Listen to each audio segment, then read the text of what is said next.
Good morning guys. आज का हमारा टॉपिक है depreciation. Depreciation means fall in the value of tangible fix assets due to passes of time, usages, accident.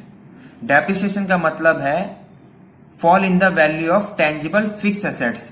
जो हमारा fix assets की जो वैल्यू है उसकी वैल्यू का कम होना, फॉल होना।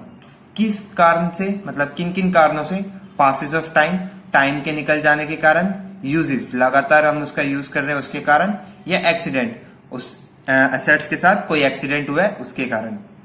तो हमारे जो फिक्स एसेट्स होते हैं वो दो तरह के होते हैं, जैसा कि आप सभी को पता होगा पहले से। Tangible fix assets, intangible fix asset. Tangible जिसे हम छू सकते हैं, देख सकते हैं, जिसका फिजिकल एग्जिस्टेंस होता है। इनटेंजिबल जिसका फिजिकल एग्जिस्टेंस नहीं होता, छू सकते नहीं है हम, देख भी नहीं सकते। तो जितने भी टेंजिबल फिक्स एसेट्स हैं उन सब पर हमारा डेप्रिसिएशन लगता है, और इनटेंजिबल पे लगता है अमाउंटाइजेशन। तो हम अभी इस चैप्टर में डेप्रिसिएशन के बारे में पढ़ रहे हैं। कुछ हमारे टेंजिबल फिक्स एसेट्स हैं, जैसे बिल्डिंग हो गया, मशीनरी हो गया, या फर्नीचर हो गया, और भी बहुत सारे हैं। इसके बाद अगला टॉपिक आता है हमारा मेथड ऑफ प्रोवाइडिंग और एलोकेटिंग डेप्रिसिएशन। हम कौन कौन से मेथड से डेप्रिसिएशन को कैलकुलेट करेंगे? वैसे तो ये कैलकुलेट करने के बहुत तरह के मेथड होते हैं, लेकिन हम 11th क्लास में सिर्फ दो ही मेथड पढ़ेंगे। स्ट्रेट लाइन मेथड SLM और written down value method WDVM। तो हम पहला मेथड पढ़ते हैं, straight line method SLM। Straight line method के और भी कुछ नाम है, जैसे हम इसको और नाम से भी जान सकते हैं। Fix instalment method, fix instalment होगा जिसमें। Original cost method, original cost method हो गया। इक्वल इंस्टॉलमेंट, कि जो इंस्टॉलमेंट होगी वो इक्वल होगी। Fix percentage on original cost method, fix percentage होगी किस पे? ओरिजिनल कॉस्ट मेथड पे। ये कुछ और नाम है SLM मेथड के। इसके बाद आता है फॉर्मूलाज। कुछ फॉर्मूलाज है SLM के, जैसे पहले हमें पता होना चाहिए ओरिजिनल कॉस्ट कैसे कैलकुलेट करते हैं हम।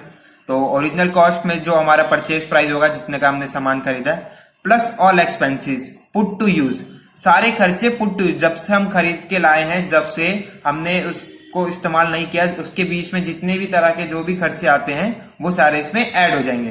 कुछ खर्चे जैसे रिपेयर्स हो गया, कस्टम ड्यूटी हो गया, ऑक्टाइन ड्यूटी हो गया, कमीशन पे कर दिया हमने, इस तरह के खर्चे ये ऐड हो जाएगा हमारा परचेज प्राइस के साथ। तो ये मिलके हमारा क्या बन जाएगा? Original cost.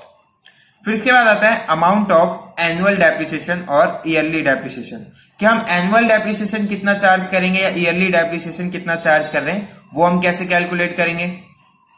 Original cost of assets, जो उसका ओरिजिनल कॉस्ट हमने कैलकुलेट किया, वो माइनस में स्क्रैप वैल्यू। स्क्रैप वैल्यू यानी कि कबाड़े में बेचने वाली वैल्यू उसकी दे रखी होती है, मतलब भंगार की वैल्यू, डिवाइड बाय, इसको डिवाइड करेंगे हम estimated time of fix assets, कि जो हमारा जो फिक्स एसेट्स है उसकी उम्र कितनी है, एस्टिमेटेड लाइफ कितनी है। इसके बाद आता है हमारा रेट ऑफ डेप्रिसिएशन, परसेंटेज में निकलता है ये। रेट ऑफ डेप्रिसिएशन मतलब जो हम डेप्रिसिएशन कैलकुलेट कर रहे हैं वो कितने परसेंट के हिसाब से कैलकुलेट कर रहे हैं, या हम कितने परसेंट पर ईयरली चार्ज कर रहे हैं। तो अमाउंट ऑफ डेप्रिसिएशन, जो हमने एनुअल डेप्रिसिएशन कैलकुलेट किया, वो divide by total cost of assets, कि टोटल हमारा एसेट्स का कॉस्ट कितना है, जो टोटल कॉस्ट वही ओरिजिनल कॉस्ट, उसकी ओरिजिनल कॉस्ट या टोटल कॉस्ट कितनी है, इनटू में 100, क्योंकि हम परसेंटेज में निकालते हैं रेट ऑफ डेप्रिसिएशन, इसलिए हमने डिवाइड कर दिया, मल्टीप्लाई कर दिया 100 से। तो ये करने के बाद हमारा रेट ऑफ डेप्रिसिएशन निकल जाएगा। ये कुछ बेसिक फॉर्मूले हैं। Thank you for watching.